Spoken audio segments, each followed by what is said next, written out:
Thomas Malthus, for instance, was looking at studies of populations of humans. We were talking about social evolution and demographics prior to Charles Darwin's biological evolution. Thomas Malthus looked at the fact that cities had limited amounts of resources, and you had the haves and the have-nots. And he was hypothesizing about social conditions. This was Thomas Malthus was very widely read, and Charles Darwin definitely would have known about that. And Charles Darwin applied some of these rules that were being discussed in social terms, human social terms, to the biological world. In other words, in an island, there's a limited amount of food available. You can have as many offspring as you like, but they're not all going to survive. The ones that get the resources the best and the first are the ones that are going to survive and reproduce. And the qualities that allowed them to get there first, to outcompete all their competitors, are the characteristics that are going to survive into their offspring in the next generation. That is precisely what descent with modification is. Now, that means that the conditions are extremely important to survival. And if those conditions change, what might have been a good adaptation for some other circumstance may be a maladaptation, a bad adaptation for the new conditions. So a big beak might be great for cracking open nuts, but what if those nuts are gone and you only can access worms? Well, maybe that little needle-like beak that would have done very poorly in a nut-rich environment actually is going to be the one that succeeds, and then the big chomping beak is the one that dies out. This is the origin of species by means of natural selection. Nature is not caring about this. Nature is making the selections based on who lives, who dies, who gets resources, and who produces offspring. So nature is selecting the winners and the losers by just random factors, ecological factors, and the differences and the changing directions, the adaptations produce species. So that is the title of his book, On the Origin of Species by Means of Natural Selection. Now, how long does it take for species to adaptively radiate, right? How long does it take for this descent with modification to occur? Well, if the Earth is 6,000 years, as the Bible says, that's probably not long enough for species, the diversity of species that we see on the planet to emerge. But as I mentioned before, science was contributing other factors. Geology, that Charles Darwin knew about, tells us that the Earth is billions of years old, which gives us enough time for that descent with modification to occur. Also, this is backed up by real evidence. At this time, paleontology, especially in England and Scotland, getting their starts there, we were starting to find fossils. We'll look at this fossils in a later chapter more in depth. But paleontologists and paleoanthropologists were actually starting to see evidence from the past that showed that, first of all, there are extinct creatures that no longer exist, but you can see evidence for them from the past in very deep time, as geology tells us. So dinosaurs, they're no longer around, but they once were. And those environmental conditions were different for them, and those were very well adapted to their conditions. Those conditions changed, they went extinct, and a new group of animals, mammals, started to come to the forefront. Also, just our simple way of organizing our understanding of evidence was getting better. And there's a couple of terms here, taxonomy and systematics. Taxonomy is just how you name things, the little box that you create around a specific organism. In fact, the word species comes from the same root that we have for the word specific, right? So we are sapiens, is our species name, which literally means thinking. So we're the thinking species, right? Thinkers, sapiens. But we also have a genus, which is Homo. We're Homo sapiens. Homo means man. And so Homo sapiens means thinking man. But we also have other categories. Taxa is what those are called. And so are we plants, for instance? No, we're not plants. We're in the kingdom Animalia, right? So we share similarities with all animals, and we have fewer similarities with plants or fungus or bacteria. But we have certain qualities, characteristics, that means that we're least related to things like sponges and hydras and jellyfish. We're far, those are animals too, but we have certain types of structures like a bone structure and a brain and a spinal column and nervous system, which puts us in the phylum Chordata. So every creature that has a spine is in Chordata, just like us. So we're more similar to a fox than we are to a jellyfish. But you go down these categories of taxa, this is called taxonomy, is they're nested qualities, right down to your specific group, which is your species. And these are can be remembered by a mnemonic that my high school biology teacher, Mr. Bangura, taught me this way to remember this. You can remember the letters, the first letters by Kings Play Cards on Fat Green Stools. And that's kingdom, phylum, Kings Play Cards, class, on, order, fat, family, green, genus, S, species. Kings Play Cards on Fat Green Stools equals kingdom, phylum, class, play cards, class, order, family, genus, species. There you go. Okay, so it's a good way to remember it. Thank you, Mr. Bangura, my high school biology teacher. I still remember. So that's our way to classify and organize. All living things on Earth can be put into this taxonomic system, and that's their scientific name, and we know specifically what we're talking about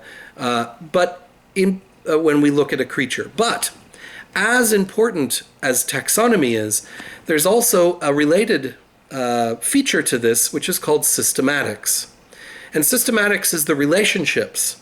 Now, I said that we're all animals, right? You and I are animals, and so is a jellyfish. We're not plants. That means that we share an ancestor with jellyfish. We also share an ancestor with single-celled organisms and also with plants and fungus. Every living thing has a relationship to one another. We're all related. But how far back our last common ancestor is related to how far up that taxonomic system we go. So while I am an animal, and so is a jellyfish is not in the phylum Chordata. So it was a very long time ago. Just how long ago we'll take a look at later on, but it was a very long time ago that we shared a common ancestor. But at one point, a jellyfish and you and me were converging at a single common ancestor, and speciation started to occur. So those descent with modification, adapting to different environments, started to branch out. And as these conditions changed, new species emerged, eventually coming to where we are. So we're more closely related to chimpanzees than any other living creature today.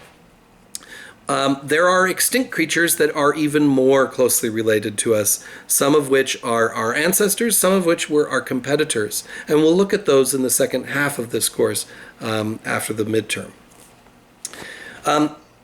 So these are the backdrop ideas to Charles Darwin's idea of descent with modification, natural selection, and on the origin of species. some of the important ideas that were challenging the old way of looking at things through religious texts were, the old way was that the earth was very young, 6,000 years old, that all species were created at once in a week, and by divine creation, and they didn't change through time. Once they were created, that's how they were and always will be. But the emerging scientific views were that, first of all, the earth is extremely old. Second, that the Earth's surface has changed, that conditions change through time, and so the pressures on those organisms that are alive change through time, and as a consequence, the plants and animals that exist in that ecosystem also change through time. They are not immutable. Now, how do we know about this? How can we get any information from millions or billions of years ago? How's that possible? Well, a fundamental principle of all science is a concept called uniformitarianism. Uniformitarianism. And James Hutton, who I mentioned before, one of the founding fathers of geology, was instrumental in establishing the principle of uniformitarianism. Now, essentially, uniformitarianism is the idea that you don't have to be there to observe something, right? That the principles of the way the universe works are uniform. That an observation that I make on a small scale can be scaled up to a larger scale. If you've ever seen a newspaper article, for instance, about how somebody's discovered a planet in a distant solar system, how do they know that that's a planet? How do they know what kind? You might say, their sun is burning hydrogen, and the atmosphere has got oxygen on it, and it's similar to Earth. How on earth? No human being has ever been to another solar system. So how do we know that there is oxygen on a planet that's hundreds of light years away, thousands of light years away? How's that possible? Uniformitarianism. Gases burn and when they do so, they emit frequencies of light. This is something you can test over and over and over again in a laboratory. It's the principle by which our lighting occurs, that we have fluorescent lights. All of those signs down on the Las Vegas Strip, all those neon signs are a certain color, and you know they're going to be that color because they're burning a particular gas. We know that those gases burn, and when they do, they emit light at a particular frequency. That is the color. That frequency is the color of their light. You can test it and retest it over and over, and it will always be the same thing in a laboratory. So if you turn your telescope to a distant star or a distant planet, and you see that light is coming to you at a particular frequency, you know that it is either burning or reflecting light at a certain frequency, which is the same here in a laboratory and the same as it is in a distant solar system. That's uniformitarianism. We don't have to go to that planet to know that that is the frequency that we're receiving on our end of things. Right? That makes sense? The same thing applies to time. It's not just distance. We don't have to be in a different solar system to get information from that solar system. But also, we don't have to go back 1 billion years to know what happened 1 billion years ago. When I was a kid, there was a science fair, and I did a little experiment. Some of you might have done this yourselves, where I had some channels of water with different sediments in them, and I ran water over a particular length of time, and I collected the water at the bottom of these channels, and I tested to see how fast erosion works on different types of soil. And I was able to accurately say this type of soil erodes at this rate, and this type of soil or this type of rock erodes at another type rate. And that could then be scaled up to whole landscapes. I did this when I was a little kid. That is uniformitarianism. Erosion takes place at a particular rate, and you can do it on a small scale as a kid in a science fair, but by that same principle, if you are testing a particular type of sandstone, for instance, you could say, how long does it take for the Grand Canyon to form?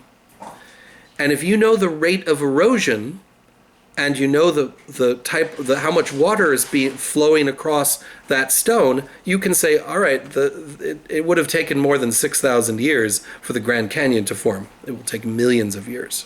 So this is uniformitarianism, and it's why it's important for Charles Darwin, because this allowed for this extreme length of time for speciation to occur. So if Charles Darwin's ideas were to have enough time for them to take place, speciation, the time that the Earth has been around must be older. And another discipline, geology, was starting to establish that. James Hutton established this, and Charles Lyell, these are the two founding fathers of geology, established extreme antiquity of Earth. Now, that's geology. So that's buildup and erosion and sedimentation of geological deposits. But there's more that we can say about the past. That as we dig through these geological deposits, it's not just rock that's forming. It's also other things that were around in those ancient time periods can be preserved. We'll talk more about this in chapter 8. But Robert Hooke, for instance, started to identify that things like wood was fossilized and petrified.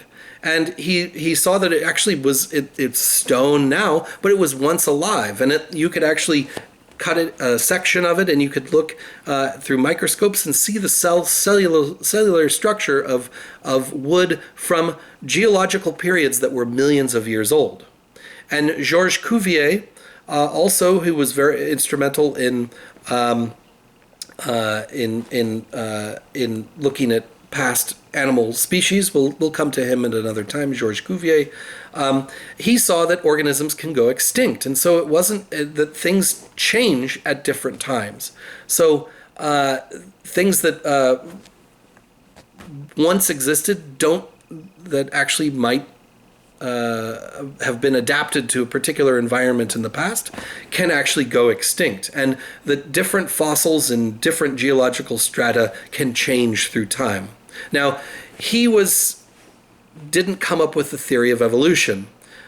His explanation for this was catastrophism. This fit more with his idea of the Bible, that there are catastrophes that are described in the Bible, and Georges Cuvier just assumed that the Bible had the answers still. But catastrophism, while catastrophes do occur, things like the extinction of the dinosaurs probably had something to do with a catastrophic event. That doesn't seem to be the major driving force in speciation, as we're going to see. And actually, we can see speciation occurring even in real time, as we'll see some examples of in later lessons. Also, I was talking about taxonomy and systematics. This is what we call the Linnaean system, named after Carolus Linnaeus, who created this system for naming all organisms. But this is a clustered system with a hierarchy of classification names. So like I said, the broadest category is going to be kingdom. And so we are all animals. We are not all, plants aren't animals and fungus aren't animals, but all animals are animals. And so we all share that category, but it's the broadest. And then you start to branch out into more and more specific, right down to species. So our genus is Homo, and our species is Sapiens. But keep this in mind. Because our genus is Homo, that means there were others. Sapiens is what we specifically are, but that's not the only quote-unquote man that existed in the past. That is to say, Homo, meaning man. So we'll look at some of those other competitors and possibly some of our ancestors in later chapters. And then, of course, demography. This is, I mentioned before, Thomas Malthus' essay on the principle of population. This is where he discusses that there are limited resources. This is what we call in ecosystems a carrying capacity, that the Earth does not have a limitless amount of resources available, and there's competition for survival. Only those that are the most competitive and have the most adapted, well-adapted characteristics are the ones that are going to survive. And those characteristics you'll see again in the next generation, because those were the survivors and the ones to pass on those characteristics to the next generation. And there's no universally good or bad adaptation. What is a good adaptation for one time period can be a bad adaptation for another. I worked on a project years ago on what's called the Great Irish Elk. We'll look at this later on for dating purposes in Chapter 8, but the Great Irish Elk was an enormous megafauna. It looks sort of like a cross between a moose and a deer, but it was as big as a truck. And it had these antlers that looked like moose antlers, but they were 20 feet wide. And they lived on open tundra in the Ice Age, and they were very successful. Any predators that came after them had to face down these huge truck-sized horns, that the antlers that would come after them. They could also use it to sort of root around in the soil, and they could also compete with other males for opportunities to breed. So they were impressive. But when the Ice Ages ended about 10, 12,000 years ago, you started to see forests come into Europe, and the Great Irish Elk, which had once been very adapted to that environment, then had to negotiate and navigate through dense trees. And you try walking around in a forest when you've got a truck strapped to your head. This is it. What was once a very good adaptation for open tundra became a maladaptation for a forested environment. The Great Irish Elk went extinct. So everything is struggling for existence, and if you survive long enough to pass on those characteristics to the next generation, then you're the winner, or at least your offspring are the winners. And Darwin knew about Malthus's ideas in social terms for population dynamics and demography, and he applied these same principles to the biological world, to the natural world. There were other attempts to try and explain how change happened through time. So Charles Darwin wasn't the first to come to this issue, and